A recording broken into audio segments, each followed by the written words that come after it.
മാറിക്കൊടുക്കാൻ പറ്റണം.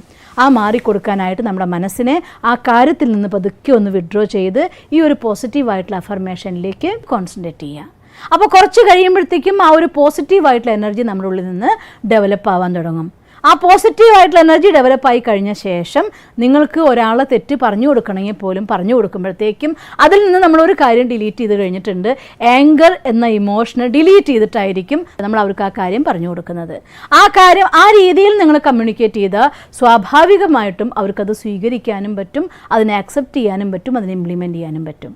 അതല്ല എങ്കിൽ ഈവൻ അവരൊരു തെറ്റ് ചെയ്തിട്ടാണ് നമ്മൾ പറയുന്നതെങ്കിൽ പോലും അതിനുള്ളിൽ നമ്മൾ ആഡ് ചെയ്തതായിരിക്കുന്ന ആ ഒരു ആങ്കർ എന്നതായിരിക്കുന്ന ഇമോഷൻ അത് നമ്മുടെ വാക്കുകളെ ഷാർപ്പാക്കും, നമ്മുടെ നോട്ടത്തിനെ ഷാർപ്പാക്കും, നമ്മുടെ മുഖഭാവത്തിനെ ക്രൂവലാക്കി മാറ്റും.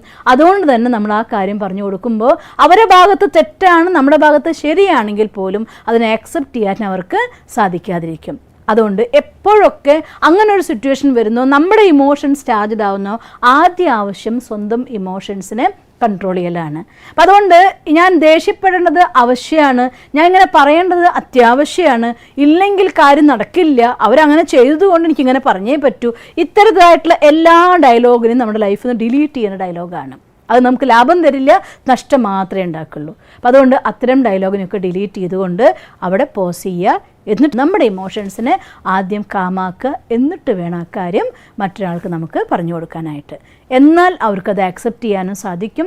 നമ്മുടെ വീട്ടിലാണെങ്കിലും അല്ല പുറത്താണെങ്കിലും സ്റ്റാഫിനാണെങ്കിലും ഒക്കെ സാധിക്കും. അതിനൊരു പോസ് ചെയ്യണമെന്നുണ്ടെങ്കിൽ ഒരു കാര്യം അനിവാര്യമാണ്, പോസ് ഇട്ട് ശീലം ഉണ്ടായിരിക്കണം.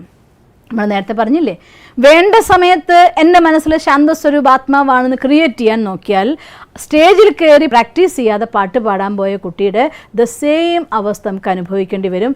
അതുകൊണ്ട് ഡെയിലി മെഡിറ്റേഷൻ.